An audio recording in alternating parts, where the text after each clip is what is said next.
নমস্কার, আমি সোনাঙ্কার এসে গেছি আরও একটি নতুন গল্প নিয়ে। আজকের গল্প আমাদের সবার ভীষণ প্রিয় লেখক বিভূতিভূষণ বন্দ্যোপাধ্যায়ের রচিত থেকে। আজকের গল্পের নাম কুয়াশার রং। ভয়ানক বর্ষা কদিন সমানভাবে চলিয়াছে, বিরাম বিশ্রাম নাই।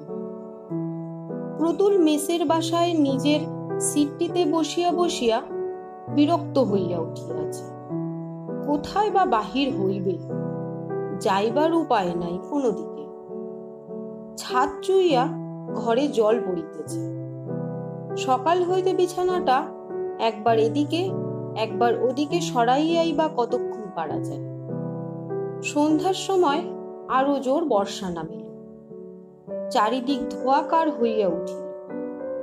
বৃষ্টির জলের কুয়াশার ফাঁকে ফাঁকে গ্যাসের আলোগুলা রাস্তার ধারে ঝাপসা দেখাইতেছে। প্রতুল একটা বিড়ি ধরাইল। সকাল হইতে এক বান্ডিল বিড়ি উঠিয়া গিয়াছে। বসিয়া বসিয়া বিড়ি খাওয়া ছাড়া সময় কাটাইবার উপায় কই। সিগারেট কিনিবার পয়সা নাই। এই সময়টা সিগারেট খাইয়া কাটাইতে হইলে 2 বাক্স ক্যাভেন্ডার নেভিকার সিগারেট লাগিত।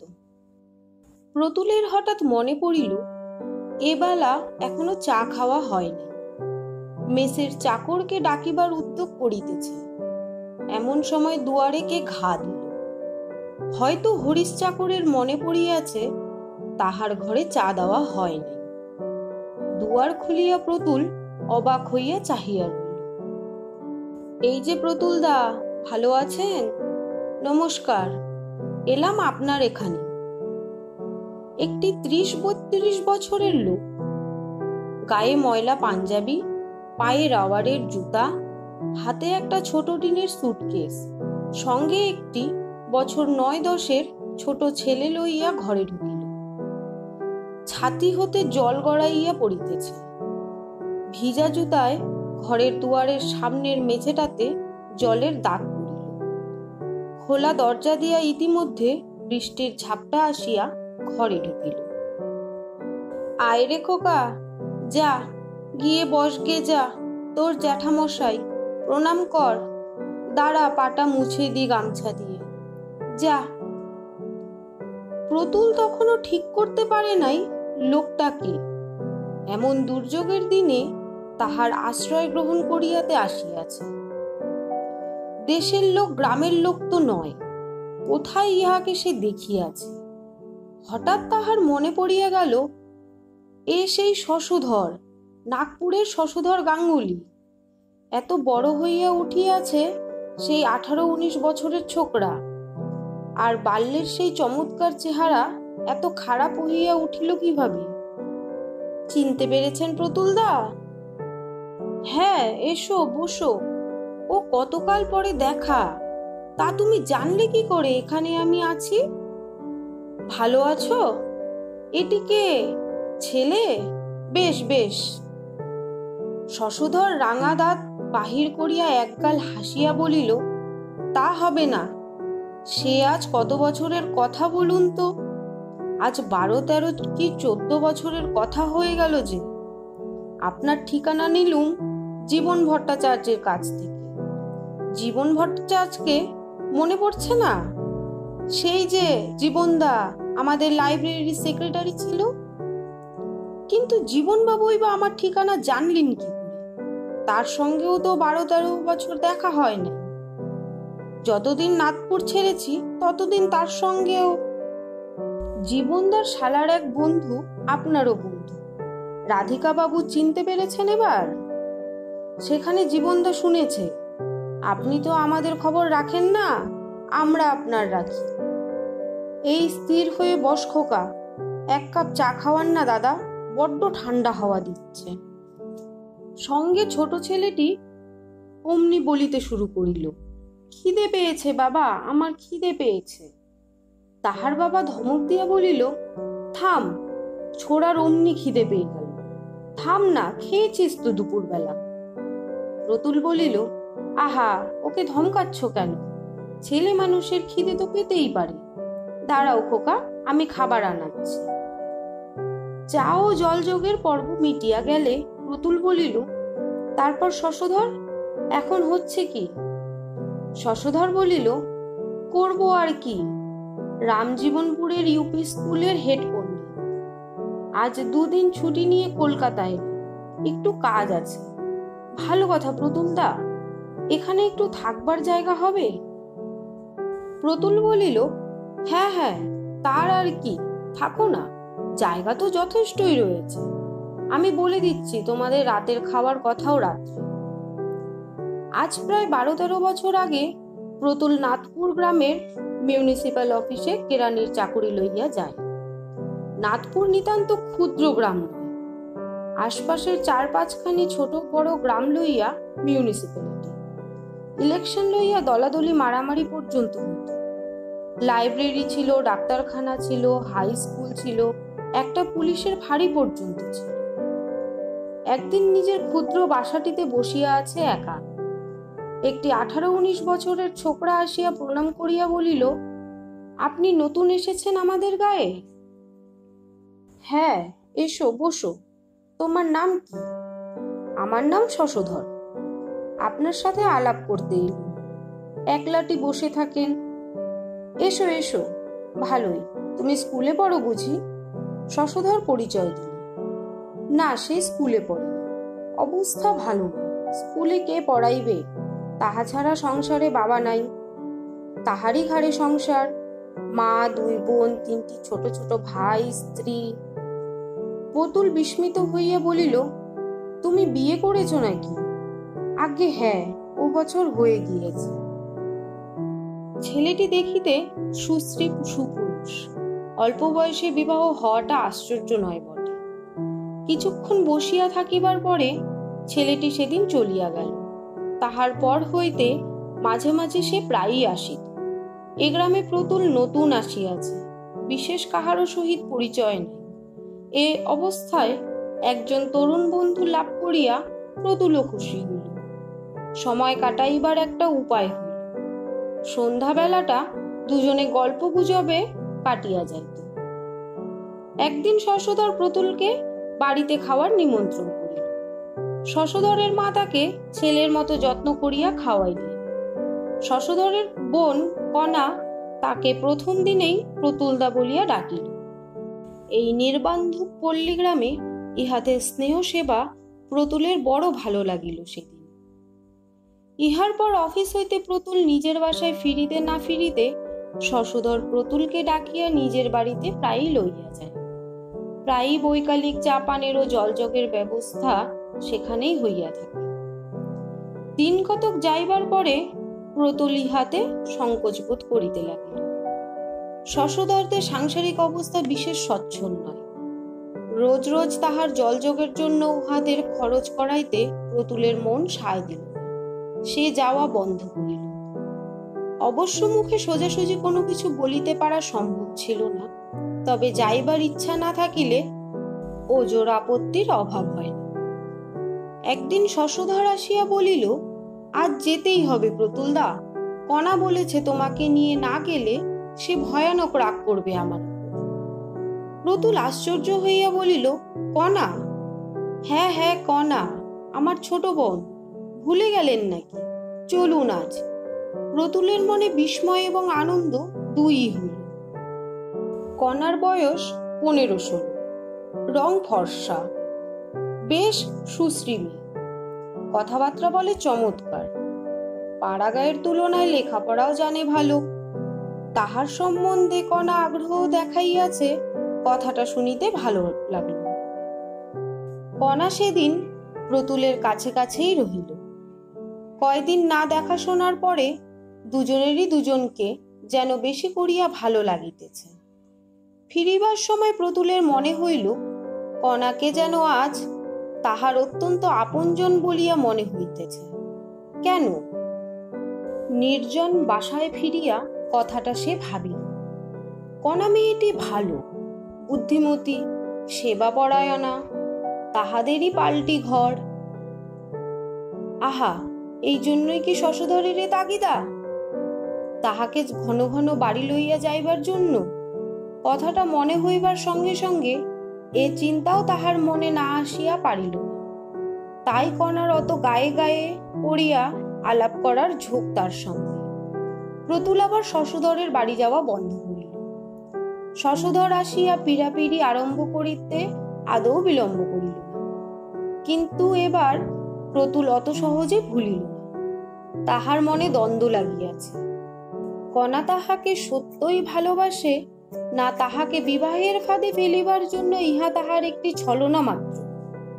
কণার মা কি জন্য তাহাকে অত আদর করিয়া থাকেন, বা শশধর তাহাকে বাড়ি লইয়া যাইতে অত আগ্রহ দেখায়, ইহার কারণ প্রতুলের কাছে ক্রমশ স্পষ্ট হইয়া উঠিল।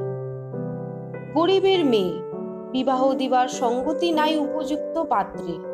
সে হিসাবে প্রতুল পাত্র ভালোই। 30 টাকা মাহিনা পায় অফিসে, বয়স কম, দেখিতে শুনতেও এ পর্যন্ত তো প্রতুলকে কেহ খারাপ বলে নাই। ইহাদের সকল স্নেহ ভালোবাসা বা আগ্রহের মধ্যে একটি গূঢ় স্বার্থসিদ্ধির সন্ধান জানিয়া প্রতুলের মন ইহাদের প্রতি নিতান্ত বিরূপ হইয়া উঠিল। মাস 2 কাটিয়া গিয়াছে। ভাদ্র মাস। 7-8 দিন বেশ ঝলমলে শরতের রৌদ্র, খালের ধারে কাশফুল ফুটিয়াছে, জল কাদা শুকাইয়া আসিতেছে। পূজার ছুটির আর বেশি দেরি নাই। প্রতুল বসিয়া বসিয়া সেই কথা ভাবিতেছে। মিউনিসিপাল অফিসে 12 দিন ছুটি। এই সময় একদিন কাহার মুখে প্রতুল শুনিল শশধরের বাড়িতে বড় বিপদ। শশধরের মা মৃত্যুশয্যায়। শুনিয়া সে ব্যস্ত হইয়া উঠিল। শশধর এদিকে অনেকদিন আসে নাই তা নয়, প্রতুল উহাদের বাড়ি না গেলেও সে এখানে প্রায়ই আসিয়া বসিয়া থাকে, চা খায়, গল্প গুজব করে। কই, মায়ের এমন অসুখের কথা তো শশধর বলে নাই। প্রতুল শশধরদের বাড়ি গেল। এমন বিপদের সময় না আসিয়া চুপ করিয়া থাকা, সেটা ভদ্রতা এবং মনুষ্যত্ব উভয়েরই বিরুদ্ধে। প্রতুলের কড়া নাড়ার শব্দে কণা আসিয়া দরজা খুলিয়া দিল। প্রতুলের মনে হইল কণা তাহাকে দরজায় দেখিয়া বিস্মিত হইয়াছে। প্রতুলই আগে কথা কহিল। বলিল, মা কেমন আছে? অসুখ, বাড়ির মধ্যে। দাদা নেই বাড়িতে, ডাক্তার ডাকতে গিয়েছে। অবস্থা ভালো না। চলো চলো দেখি গিয়ে। আমি কিছুই জানি নে কণা অসুখের কথা। শশধর কদিন আমার ওখানে যায়নি, তবে মাঝে যা গিয়েছিল তখন কিছু বলিনি। বলবে কি, মার অসুখ আজ সবে 5 দিন হয়েছে তো। পরশু রাত্রির থেকে বাড়াবাড়ি যাচ্ছে। এর আগে এমন তো হয়নি। ঘরের মধ্যে ঢুকিয়া প্রতুলের চোখে সর্বপ্রথম পড়িল সেটি ইহাদের দারিদ্র্যের কুশ্রী ও মলিন রূপ। সে নিজেও বড়লোকের ছেলে নয়, কিন্তু তবুও তাদের বাড়িতে গৃহস্থালির যে শ্রীছাদ আছে, এখানে তার সিকিও নাই। কণা বলিল, এতকাল আসেননি কেন এদিকে? আমাদের তো ভুলেই গিয়েছে। প্রতুলের মনে কষ্ট হইল। কণার ক্লান্ত, উদ্বেগপূর্ণ ও ঈষৎ বিষণ্ণ চোখ দুটির দিকে চাহিয়া তাহার মনে হইল সে বড় নিষ্ঠুর কাজ করিয়াছে এতদিন এখানে না আসিয়া। কণা বড় ভালো মেয়ে। যতক্ষণ প্রতুল তাহাদের বাড়ি রহিল, ততক্ষণের মধ্যে প্রতুল জানিতে পারিল কণার কর্তব্য জ্ঞান। রুগ্ন মায়ের কি সেবাটাই করিতেছে। এত দুঃখে উদ্বেগেও কণার সুন্দর রূপ ম্লান হয় নাই। অনেক মেয়েকে সে দেখিয়াছে, সাজিলে গুজিলে সুশ্রী বলিয়া মনে হয়, কিন্তু মলিন কাপড় পরিয়া থাকিলে বা চুল না বাঁধা থাকিলে, কিংবা হয়তো সদ্য ঘুম হইতে ওঠা অবস্থায় দেখিলে বড় খারাপ দেখায়। কণার রূপের মধ্যে এমন একটা কিছু আছে যাহাতে কোনো অবস্থাতেই খারাপ দেখায় না। এত অনিয়ম, রাত্রি জাগরণ, উদ্বেগ, পরিশ্রমের মধ্যেও কণা তেমনি ফুটন্ত ফুলটির মতো তাজা, তেমনি লাবণ্য ও সুকুমার মুখে। কণার সম্বন্ধে এই একটি মূল্যবান সত্য আবিষ্কার করিয়া প্রতুল আনন্দিত ও বিস্মিত দুইই হইল। ইহার পর প্রতুল কয়দিনই কণাদের বাড়ি নিয়মিত যাইতে লাগল। রোগিণীর সেবায় সেও কণাকে সাহায্য করত। স্টোভ জ্বালা, জল গরম করা, বিছানার চাদর বদলানোর সময় রোগিণীকে বিছানার একপাশে সরানো, ডালিম বেদানার দানা ছাড়ানো। পঞ্চম দিনের প্রাতকালে কণার মা যখন ইহলোকের মায়া কাটাইয়া চলিয়া গেলেন, তখন সেই শোক সন্তপ্ত পরিবারকে সে যথাযোগ্য সান্ত্বনা দিবার চেষ্টা করিতে লাগিল। দাহ কার্যের খরচপত্র নিজ হইতেই দিল, কারণ শশধর একেবারে অপর্দক শূন্য সেদিন। নিজের শ্মশানে গিয়ে শেষ পর্যন্ত রহিল। আবার সকলের সঙ্গে সেখান হইতে কণাদের বাড়ি ফিরিয়া আগুন তাপিল এবং নিমের পাতা দাঁতে কাটিল। কণা আজকাল প্রতুলের দিকেও বড় টানে। তাহার সুখ দুঃখ, সে রাত্রে ঘুমাইল কিনা, তাহাকে চা ঠিক সময়ে দেওয়া এবং সেই সঙ্গে কিছু না হোক এক মুঠা মুড়িও তেল নুন মাখাইয়া দেওয়া, এসব দিকে কণার সতর্ক দৃষ্টি। এত দুঃখ বিপদের মধ্যেও ইহাও প্রতুলের মনে বড় আনন্দ দিয়াছে কয়দিন। শ্রাদ্ধের আগের দিন প্রতুল শশধরকে নিজের মাহিনা হইতে 20 টাকা দিয়া তাহাকে কি করিতে হইবে না হইবে পরামর্শ দিল। জিনিসপত্র ও লোকজন খাওয়ানোর ফর্দ ধরিল। সামান্য তিলকাঞ্চন শ্রাদ্ধ হইবে। শ্রাদ্ধের দিন 12টা ব্রাহ্মণ এবং নিয়ম ভঙ্গের দিন জন 15 জ্ঞাতি কুটুম্ব খাইবে। এইসব কথা কণাদের বাড়ি বসিয়াই হইতেছিল। পরামর্শান্তে প্রতুলকে বসাইয়া রাখিয়া শশধর কোথায় বাহির হইয়া গেল। প্রতুলের বসিয়া থাকিবার কারণ, সে এখনো বৈকালিক চা পান করে নাই। না খাইয়া গেলে কণা চটিয়া যাইবে। কণা চা লইয়া ঘরে ঢুকিল। প্রতুল কণার হাত হইতে পেয়ালাটি লইয়া বলিল, বসো কণা, কালকের সব জোগাড় করে রাখো। ফর্দ দিয়েছেন নবীন ভট্টাচার্য। সন্ধ্যের পর একবার দেখে নিও সেখানে। শশধর কেনাকাটা করতে গিয়েছে, যদি কিছু বাদ পড়ে আনিয়ে নিও। আপনি টাকা দিলেন? আমি? হ্যাঁ, তাই। কত টাকা দিলেন? সে কথার দরকার? সে এমন কিছু নয়, তাছাড়া ধার। শশধর আবার আমায়, দাদা আবার আপনাকে ছাই দেবে। আপনাকে কথাটা বলবো ভাবছি। কেন আপনি আমাদের পেছনে এমন করে খরচ করবেন? রোগের সময় টাকা দিয়েছেন, আবার কাজের সময় দেবেন। আপনি কি মেন 950 টাকা ব্যাংকে জমিয়েছেন শুনি? মাইনে তো পান 30টি টাকা। আপনার নিজের বাবা মা, ভাই বোন রয়েছে, তাদের কি দেবেন? নিজে কি খাবেন? আপনাকে বলি শুনুন, দাদা বেকার বসে আছে। আপনার কাছ থেকে টাকা নিয়ে তা কখনো আর উপর হাত করবে না। ওর ওই স্বভাব। আপনি আর 1 পয়সা দেবেন না বলে দিচ্ছি। মায়ের কাজ হোক না হোক আপনার কি? আপনি কেন দিতে যাবেন? প্রতুল বিস্মিত দৃষ্টিতে কণার মুখের দিকে চাহিল। কণার মুখে একটি সবল তেজস্বী সারল্য সত্যবাদী ও স্পষ্টবাদী ও ডাগর চোখ দুটি, যা খোসামত করিতে বা ছলনা করিতে শেখে নাই আজও, প্রতুলের মনে হইল। কিন্তু কণা আজ একই নতুন ধরনের কথা বলিল। ভারী আশ্চর্য কথা। এতদিন কণাকে চিনিতে পারে নাই সে, আজ চিনিল বটে। শ্রদ্ধায় ও সম্ভ্রমে প্রতুলের মন পূর্ণ হইয়া উঠিল। কণা সাধারণ মেয়ে নয়। শ্রাদ্ধ শান্তি মিটিয়া গেল। প্রতুল নিয়মিত উহাদের বাড়ি যাতায়াত করিতে লাগিল। কণার সেবা অভ্যস্ত হইয়া গিয়াছে। সে যত্ন ও সেবার এতটুকু খুঁত কোনোদিনও প্রতুলের চোখে পড়িল না আজও। মায়ের শোক খানিকটা প্রশমিত হইবার পরে কণা আরো সুশ্রী হইয়া উঠিয়াছে। এখন পরিস্ফুট যৌবনশ্রী তাহার অঙ্গে প্রত্যঙ্গে। প্রতুল ইতিমধ্যে মনে মনে ভাবিয়া স্থির করিয়াছে কি করিয়া কথাটা এইবার সে পারিবে। কথাবার্তা পাকা না হয় রহিল। অসৌচ কাটিয়া গেলে বিবাহ হইতে বাধা কি? পরের বাড়ির তরুণী পূর্ণ যৌবন মেয়ের সহিত এইভাবে মেলামেশা উচিত হইতেছে না। একটা পাকাপাকি কথা হওয়া ভালো। বৈকালে প্রতুল কণাদের বাড়ি গেল।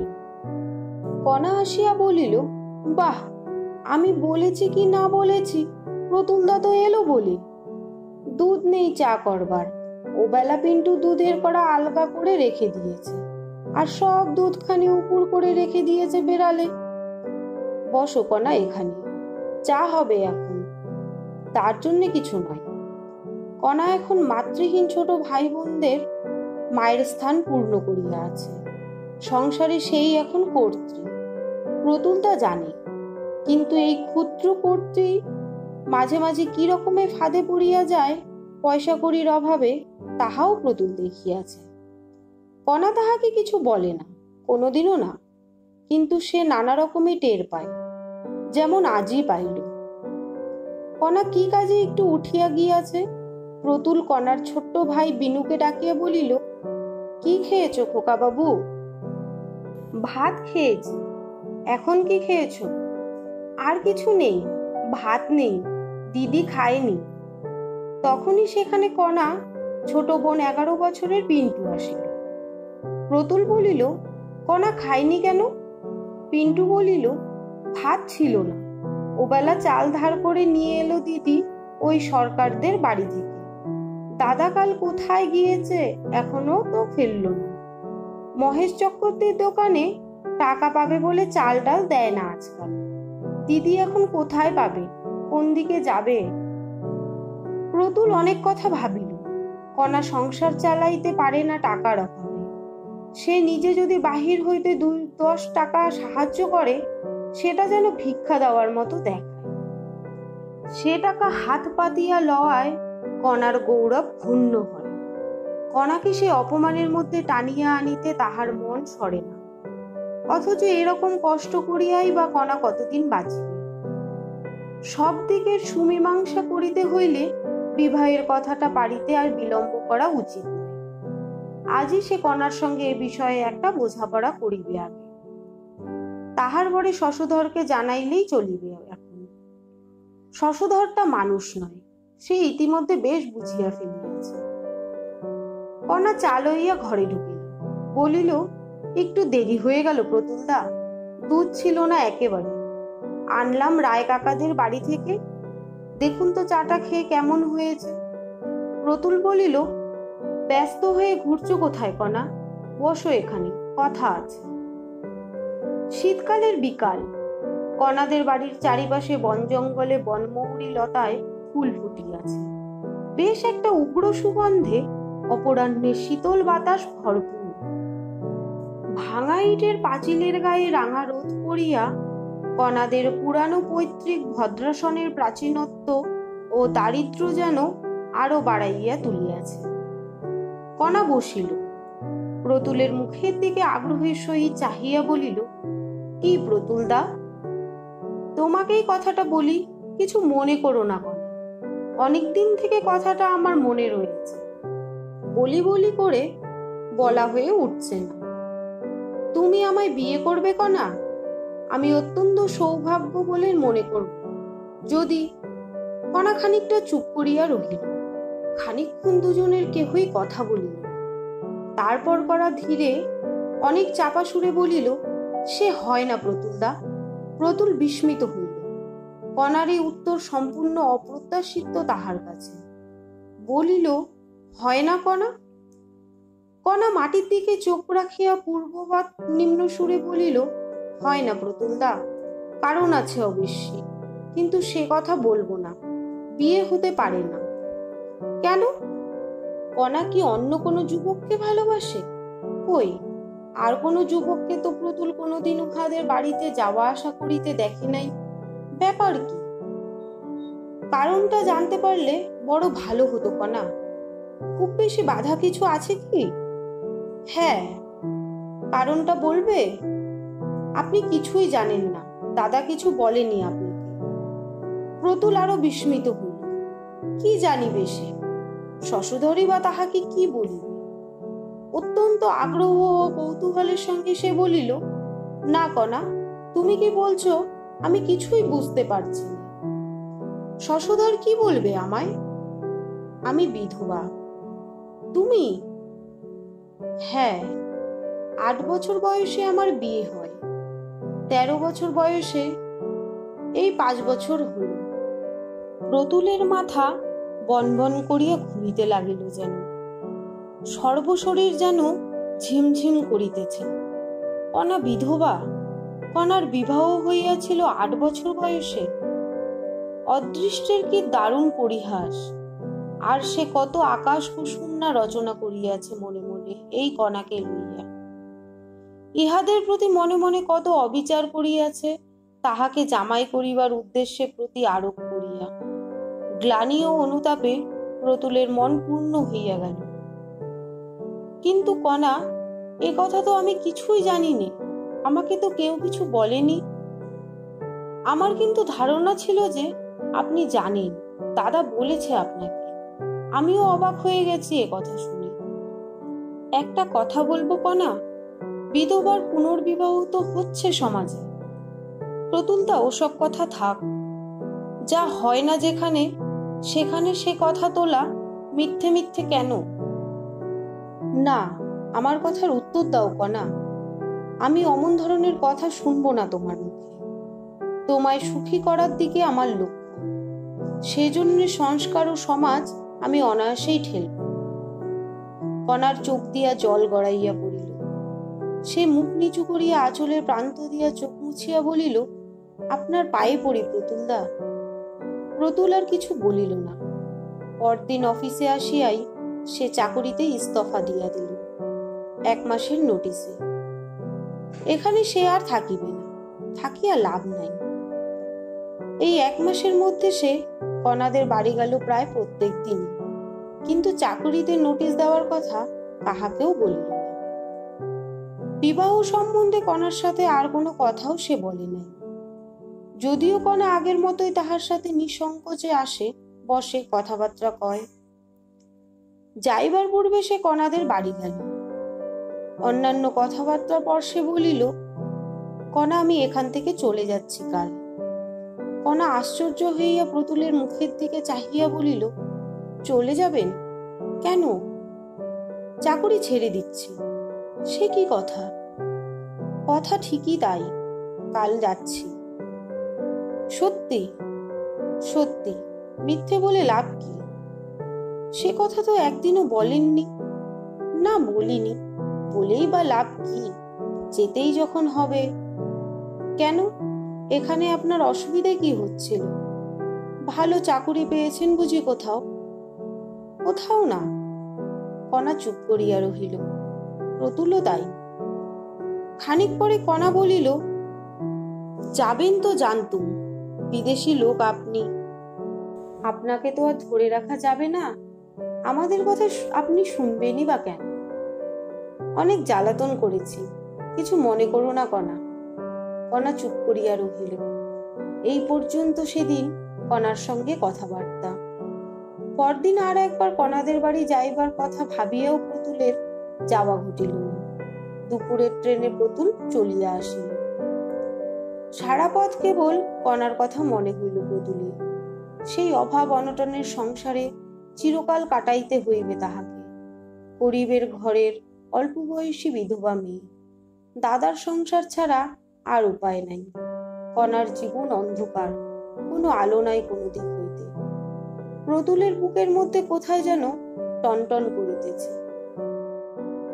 কণাকে কাহার কাছে রাখিয়া যাইতেছে সে। পরক্ষণেই ভাবিল, কি মুশকিল!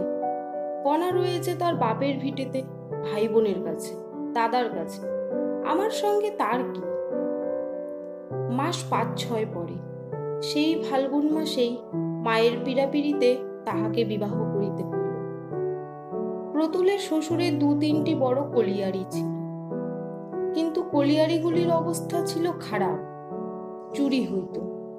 নির্ভরযোগ্য ম্যানেজারের অভাবে কলিয়ারগুলি লোকসানি মহল হইয়া পড়িয়া থাকিত। প্রতুলের শ্বশুর একদিন প্রস্তাব করিলেন, সে অফিসে পরের চাকুরি না করিয়া যদি কলিয়ারিগুলির তত্ত্বাবধান করে, তবে অফিসে যে বেতন পাইতেছে তাহা তো পাইবেই, উপরন্তু ভবিষ্যতে একটা উন্নতির আশা থাকে শ্বশুর জামাই উভয়েরই। প্রতুল শ্বশুরের প্রস্তাবে রাজি হইল। আরো বছর 2 পরে কলিয়ারির অবস্থা সত্যই ফিরিল প্রতুলের কর্মদক্ষতায়। প্রতুল আসানসোলের রেল স্টেশন হইতে 3 মাইল দূরে বুদ্ধচক কলিয়ারিতে সাজানো বাংলোতে স্ত্রী পুত্র লইয়া বাস করে। একটু স্টাইলের উপরেই থাকে, না থাকিলে চলে না, কাজের খাতিরেই থাকিতে হয় নাকি। কি জানি কেন এখানে আসিয়া কণার কথা তাহার বড়ই মনে পড়িতে লাগিল। আজ তাহার এই সাজানো বাংলো, সুখ ঐশ্বর্য, ইহাদের ভাগ কণা কিছুই পাইল না। সেই সুদূর পাড়াগায়ে দরিদ্র ও নিরাশার অন্ধকারের মধ্যে ভাঙা পুরনো ইটের পুরনো কোঠা বাড়ি আকড়াইয়া পড়িয়া রহিল। প্রতুলের মনটা যেন হাহা করিয়া ওঠে। সে বুঝিল এখনো কণার কথা তাহার মন জুড়িয়া বসিয়া আছে। তাই তাহাকে ভুলিয়া যাওয়া প্রতুলের পক্ষে সহজ নয়। প্রতুলের স্ত্রী বড়লোকের মেয়ে, বাল্যকাল হইতে সে সুখ ভোগ করিয়া আসিতেছে। তাহাকে খাওয়াইয়া পড়াইয়া নতুন জিনিস দেখাইয়া লাভ কি? তেলা মাথায় তেল দেওয়া, বরং যে চিরবঞ্চিতা, জীবন যাহাকে কিছুই দেয় নাই, তাহাকে যদি আজ সে, কেন এমন হয় জীবনে কে বলিবে? আসিতেছে সেই বরাবর পায়, যে পায় না সে কখনোই পায় না। যাহাকে খাওয়াইয়া সুখ, পড়াইয়া সুখ, দেখিয়া দেখাইয়া সুখ, তাহাকে খাওয়ানো যায় না, পড়ানো যায় না, দেখানোও যায় না। কেন এমন হয়? এসব 4-5 বছর আগের কথা। আজ কয়েকদিন হইল প্রতুল কলিকাতায় আসিয়াছে চাকুরির খোঁজে। কলিয়ারি আছে, কিন্তু প্রতুলের স্ত্রী নাই। পুনর্মূর্ষিকের পর্যায়ে আসিয়া দাঁড়াইবার ইতিহাস আছে। সংক্ষেপে এই যে, গত বৎসর স্ত্রীর মৃত্যুর পর হইতেই শ্বশুরের কলিয়ারিতে থাকা প্রতুলের ভালো মনে হইল না, এবং তারপরে দেখা গেল প্রতুলের শ্বশুরেরও তাহা ক্রমশ ভালো বলিয়া মনে হইতেছে না। সুতরাং আজ কয়েকদিন হইল প্রতুল তাহার ছেলেটিকে সঙ্গে লইয়া কলিকাতায় আসিয়া এই পরিচিত মেসটিতে উঠিয়াছে এবং চাকুরির সন্ধানে আছে। এই সেই শশধর, কণার ভাই, এতকাল পরে হঠাৎ এভাবে কোথা হইতে কেমন করিয়া আসিয়া পড়িল। কিছুক্ষণ বসিয়া শশধর চা খাইয়া সুস্থ হইবার পরে প্রতুল বলিল, তারপরে কি মনে করে, কেমন আছো? শশধর বলিল, ভালোই আছি। আপনি এখানে আছেন তা শুনলুম জীবনদার কাছে। আপনি নাকি চাকুরি খুঁজছেন, সেই জন্যই আমার এখানে আসা। আপনার সব কথাই শুনেছি। কি ব্যাপার, চাকুরি সন্ধানে আছো নাকি? আমাদের দেশের মিউনিসিপ্যাল অফিসের সেই কেরানির পোস্ট খালি হয়েছে। আপনি গেলে ওরা লুফে নেবে এখন। কিশোরী চাটুর্যে এখন চেয়ারম্যান। আপনাকে বড় ভালোবাসত। আমাদের আপনার লোক। দিন একখানা দরখাস্ত করে আমি লিখলে একবার গিয়ে ইন্টারভিউ করে আসবেন চেয়ারম্যানের সঙ্গে। আবার সেই নাথপুর, সেই মিউনিসিপ্যাল অফিসের 30 টাকা বেতনের কেরানি পদ, তাহাই হোক।